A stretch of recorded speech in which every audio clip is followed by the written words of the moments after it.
Security Chief Rax'tor couldn't believe his eyes. 12 alien cubs had turned themselves into living walls, blocking every single exit from Engineering Bay 4. These were Velkaran cubs, solitary predators who never worked together, not even with their own siblings. But here they were, their bodies stretched impossibly wide across doorways, ventilation shafts, even the emergency hatches. Security wanted human pipe fitter Emma Sullivan out. The cubs had decided she was staying. And somehow these 3-foot-tall youngsters were winning against the entire security force. Emma Sullivan had no idea she was causing an interspecies incident. She was focused on the coolant leak that was about to become everyone's problem if she didn't fix it in the next hour. The scheduling system had sent her to Engineering Bay 4 for routine maintenance, not mentioning it had been classified as restricted just 3 hours earlier. "Chief, the cubs have blocked every exit." Lieutenant Cor's voice cracked with disbelief. "Even the maintenance shafts that aren't on any public blueprints." Security Chief Rax'tor stared at his monitors. The cubs had positioned themselves 30 minutes before his team even arrived. They knew. Somehow, they knew security was coming before security knew they were coming. That's impossible. Velkarans don't cooperate, they compete. Rax'tor pulled up the species database. They literally fight their siblings for food from birth. They can't work together, it's not in their biology. But the evidence was right there on 12 different camera feeds. The cubs had created a perfect defensive network. Each exit had at least one cub stretched across it, their bodies expanded to completely fill the door frames. When security tried to open the doors, the cubs made a low harmonic growl that somehow jammed the electronic mechanisms. Emma looked up from her work when she heard the commotion. "Sorry about the paperwork mix-up," she called out, not even turning from the pipe she was sealing. "This leak really can't wait though. Give me 20 minutes? The cubs nearest to her made a sound that was almost like purring. One of them, a small female with spotted fur, actually turned its head to watch her work while maintaining its position blocking the main door. "How did they know?" Lieutenant Cor asked. "They positioned themselves 30 minutes before we gave the order. Our decision was made in a secure room with quantum encryption." That's when things got even stranger. As Security Chief Rax'tor called for backup, the cubs began doing something that shouldn't be possible. Their bodies started expanding, actually growing larger to fill the doorframes more completely. Not inflating like balloons, actually gaining mass. The security team tried crowd control foam, the kind that hardens on contact to immobilize targets. The cubs secreted an enzyme that dissolved it instantly. They tried gravity manipulation, increasing the local gravity to force the cubs down. The cubs developed suction cups on their bodies and stuck to the door frames even harder. But the truly impossible thing happened when they tried to phase shift the doors. This technology could make solid matter temporarily intangible, allowing security to walk through walls. The cubs somehow existed in multiple dimensions at once, blocking the doorway in both the physical realm and the phase-shifted space. "They're fusing at the molecular level," one of the science officers reported. "Their bodies are actually merging with each other where they touch, creating an unbroken biological wall." Emma finally noticed the situation was serious. She put down her tools and walked over to the nearest cub, a young male whose body was stretched impossibly thin to cover a ventilation grate. "Hope you little ones ate lunch," she said, pulling half a sandwich from her pocket. "Can't guard on empty stomachs." She broke the sandwich into pieces and offered them to the cub. The moment the food touched its mouth, all 12 cubs began purring in perfect harmony. The sound resonated through the station's hull with a frequency that actually fixed microfractures in the metal. "Sir, their purring is fixing the hull fractures?" Lieutenant Cor's scanner couldn't make sense of the readings. "That's not possible. Sound waves can't repair molecular bonds." Dr. Ivel, the station's xenobiologist, burst into security with readings that defied everything they knew about physics. "Chief, you need to see this. The cubs aren't just stretching their bodies. They're pulling mass from parallel dimensions to maintain their blockade." The security chief looked at the data and felt his 3 hearts skip a beat. "That's impossible. You'd need an understanding of quantum mechanics that we barely have. These are cubs. They don't even have fully developed brains yet." Dr. Ivel pulled up a holographic display of the cub's neural activity. Look at this. They're operating in perfect quantum entanglement. 12 separate beings thinking as one organism across space.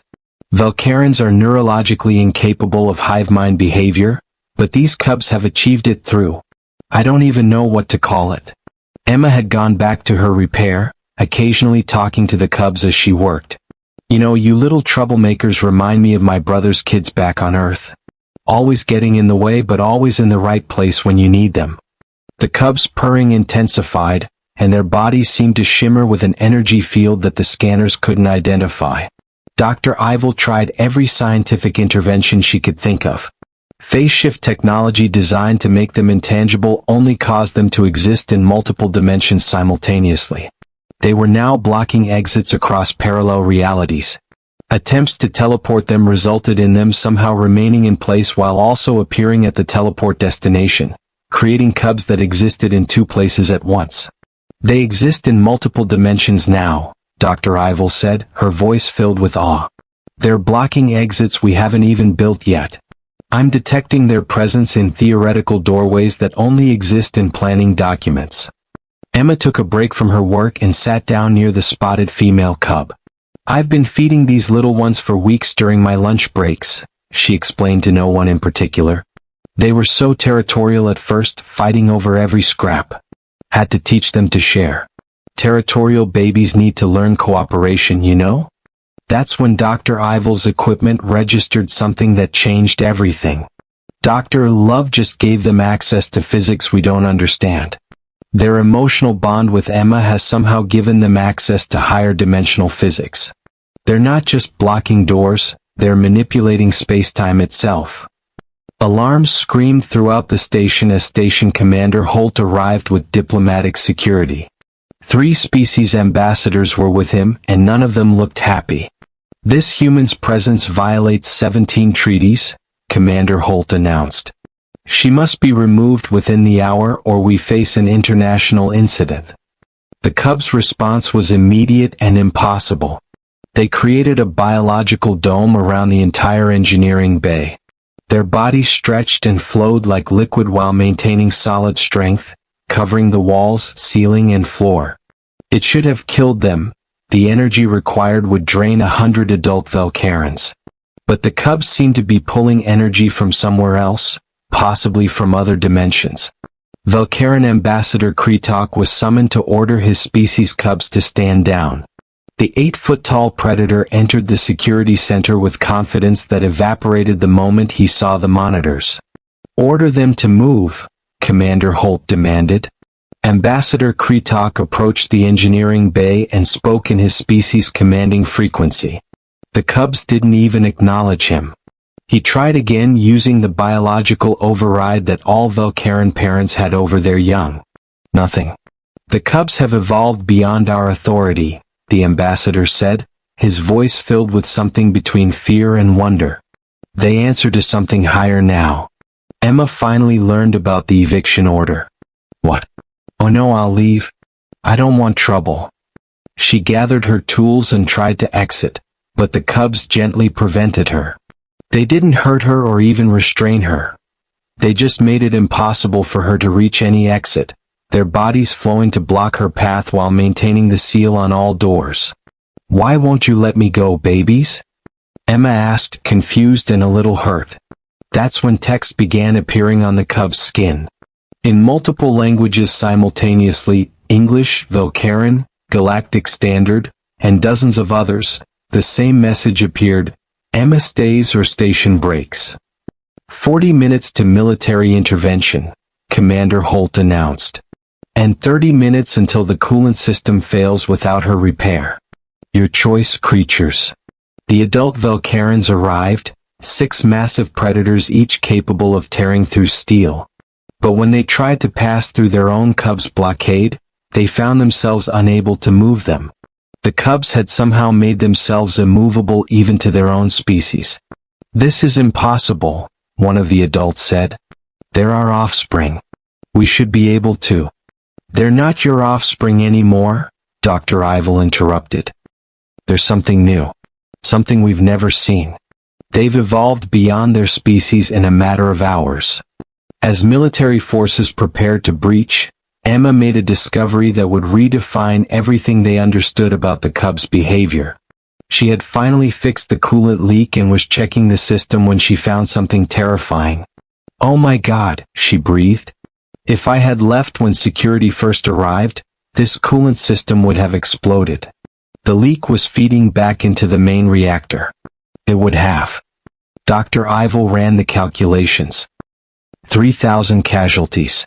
Total station destruction within 12 minutes of your departure. The Cubs weren't just protecting Emma. They were protecting everyone.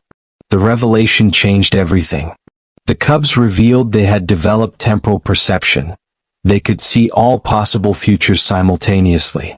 In every timeline where Emma was removed, the station exploded. They had positioned themselves to prevent not just her removal, but the disaster that would follow. "They can see the future?" Commander Holt asked in disbelief. "Not just see it," Dr. Ivel corrected. "They're experiencing all possible timelines simultaneously. Their emotional bond with Emma has given them precognitive abilities. They knew about the coolant leak before it happened. They knew about the eviction order before it was given. They've been preventing disasters by positioning themselves exactly where they need to be." Emma sat down hard, overwhelmed by the revelation.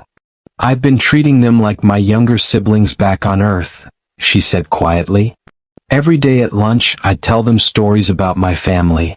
How we always looked out for each other. How family protects family no matter what.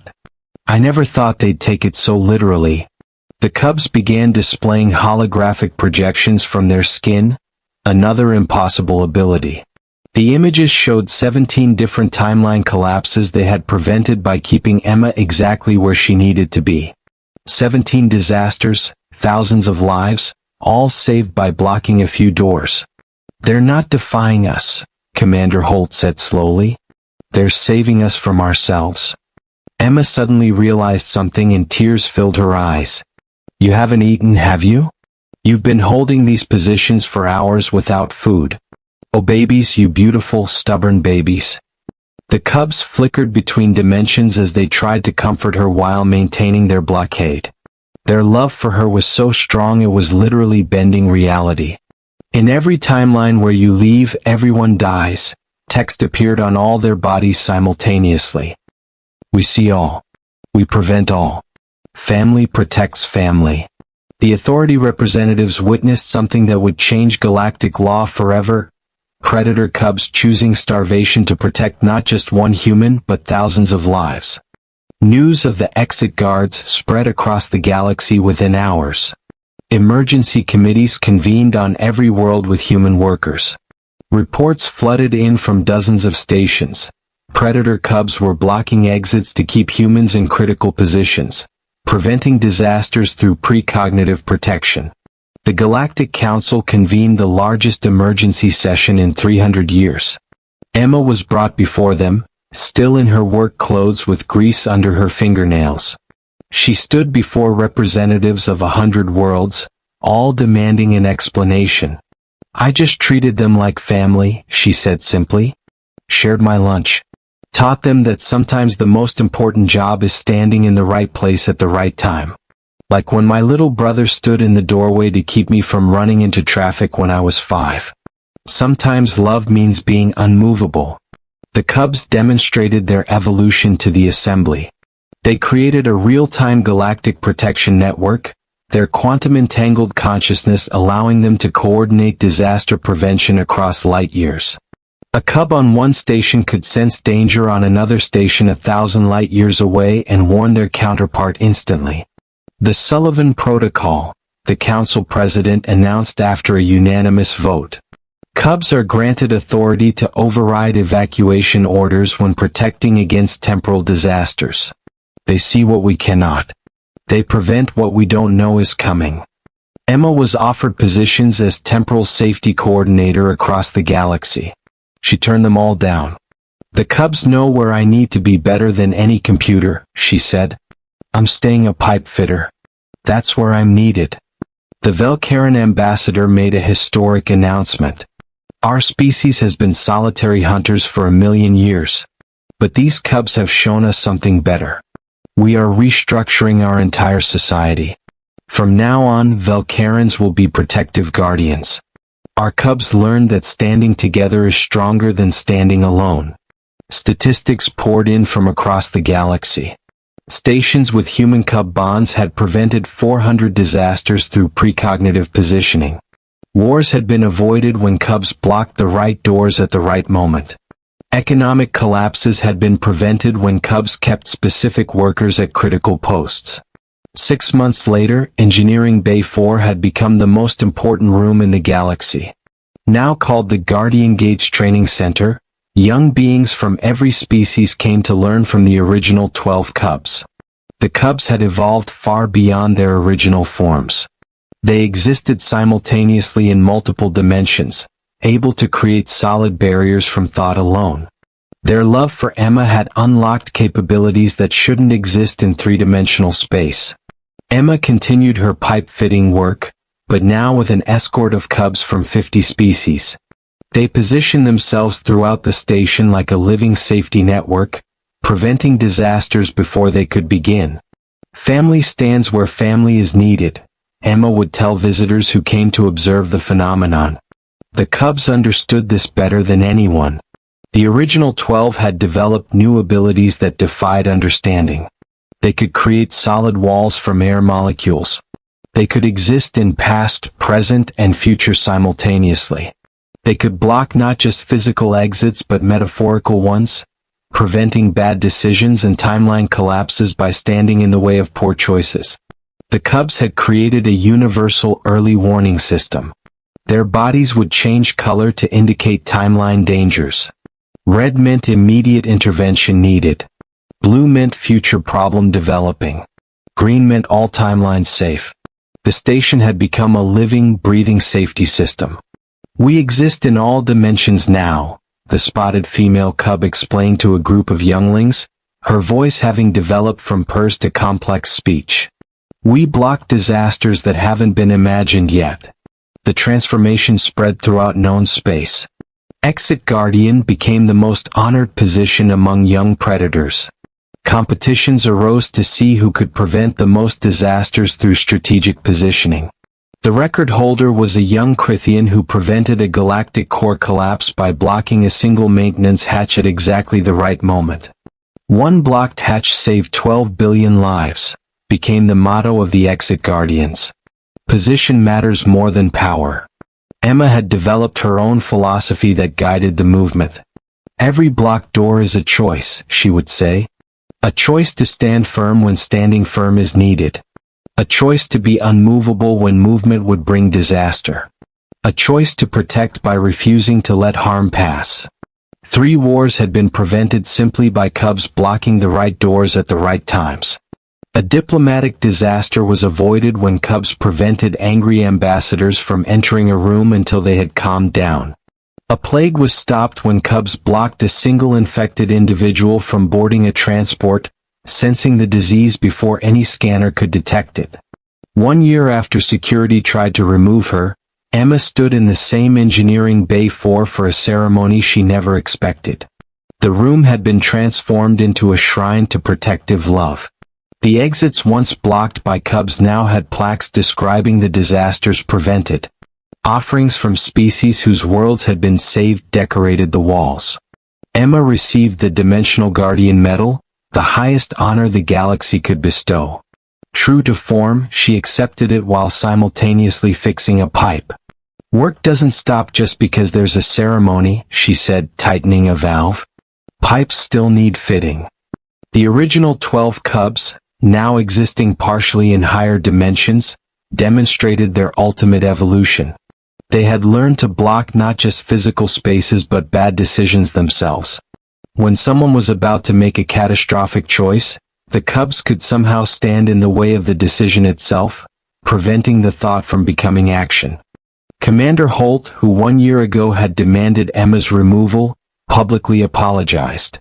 "I nearly caused the destruction of this station and the death of thousands because I couldn't see past regulations. These cubs saw what I couldn't. They stood where they needed to stand, even against their own species, even against authority, because it was right. He announced that all security protocols would now include cub override provisions. If cubs blocked an exit or prevented an action, security would stop and reassess. The cubs had earned the right to veto any decision through their perfect record of disaster prevention. Every blocked door represents 1,000 lives saved, Commander Holt said. We've learned to trust their positioning. The ceremony culminated with the cubs creating a permanent memorial. Their bodies became temporarily transparent, showing within them the thousands of disasters they had prevented. Each blocked exit, each stood ground, each refusal to move had saved lives. The visual was overwhelming. Streams of light showing saved timelines, prevented deaths, avoided catastrophes. We now block bad decisions before they're made, the cubs announced in unison. We stand in the way of wrong. Emma insisted on returning to work immediately after the ceremony. As she picked up her tools, cubs from 100 worlds took their positions throughout the station. Some blocked doors that wouldn't be dangerous for years. Others stood in seemingly random spots that would, in 6 hours or 6 months, be exactly where they needed to be to prevent disaster. Sometimes the most important thing anyone can do is refuse to move, Emma said, returning to her pipes. The cubs taught me that. I thought I was teaching them about family, but they taught me about the power of standing firm. New cubs arrived at the station daily, instinctively taking positions at critical junctures. It had become an evolutionary trait. Young beings now naturally position themselves to prevent disasters. The ability had spread beyond predator species. Prey species cubs, artificial intelligence systems, even plant-based beings had developed the ability to sense where they needed to be to prevent harm. The galaxy had fundamentally changed. Instead of reacting to disasters, civilization now prevented them through strategic positioning. Cubs stood at fusion reactors moments before malfunctions. They blocked doorways seconds before dangerous individuals arrived. They positioned themselves in seemingly empty spaces that would, in the future, be where accidents would have occurred. The original 12 cubs had become legends, but they remained humble. They still brought Emma lunch, still purred when she talked to them, still called her their big sister. But now they existed across multiple dimensions, preventing disasters in realities most beings couldn't even perceive. We learned from you, the spotted female told Emma one day. You stood between us and loneliness. You stood between us and hunger. You showed us that standing in the right place could change everything. Emma smiled, grease on her face from fixing yet another pipe. And you showed me that family isn't just about blood. It's about choosing to be immovable when someone you love needs you to be. The exit guards had become more than just disaster preventers. They had become a philosophy, a way of life, a fundamental force in the universe. They proved that sometimes the greatest power isn't in action but in refusing to move. Sometimes the most important thing you can do is block an exit. Years passed. The cubs grew, evolved, transcended physical form in some cases. But they never stopped standing guard. They never stopped blocking exits that would lead to disaster. They never stopped protecting the one who had protected them with nothing more than sandwiches and stories about family. The station had become a pilgrimage site. Beings traveled from across the galaxy to see the exits that had been blocked, to understand how cubs had evolved beyond their species through love. They came to learn that sometimes evolution's greatest leap isn't about becoming stronger or smarter, but about becoming unmovable when being unmovable is needed. Emma grew old, but she never retired. She trained generations of pipe fitters, all of whom learned that their job was about more than fixing leaks.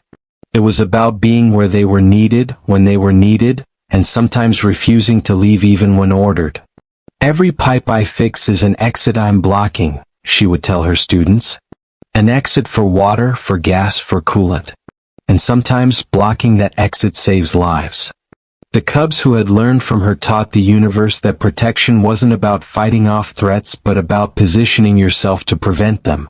They had evolved from solitary predators to guardians of possibility, standing in doorways across space and time to keep the universe safe. On her final day of work, decades after that first confrontation, Emma stood in Engineering Bay 4 surrounded by thousands of cubs from every species in the galaxy. They had all come to stand guard one last time, to block every exit, not to keep her in but to honor the one who had taught them the power of refusing to move. "You all learned the secret," Emma said, her voice strong despite her age. "Love makes you immovable. Care makes you unmovable. Family makes you stand where you need to stand, no matter what tries to move you." The cubs created one final display, a vision of all the disasters that hadn't happened because they had learned to block exits. Billions of lives saved. Thousands of wars prevented. Countless disasters that never occurred because a cub stood in a doorway and refused to move. Emma smiled and picked up her tools one last time. "Well, these pipes won't fix themselves. And you all have exits to block. Get to work." As she worked, surrounded by cubs who could bend reality itself but still brought her sandwiches, the universe continued its new pattern. Somewhere a cub was blocking an exit. Somewhere a disaster was being prevented. Somewhere, love was making someone unmovable exactly where they needed to be. The revolution hadn't been violent or dramatic. It had been cubs learning that sometimes the most powerful thing in the universe is refusing to budge. It had been discovering that evolution's greatest achievement wasn't adaptation but the ability to stand firm when standing firm was needed. Emma Sullivan, pipe fitter and accidental revolutionary, had taught the universe that family stands where family is needed.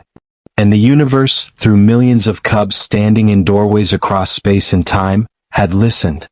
The exit guards continued their work forever, blocking doors that led to disaster, standing firm against catastrophe, proving with every refused step that love's greatest power is knowing when not to move.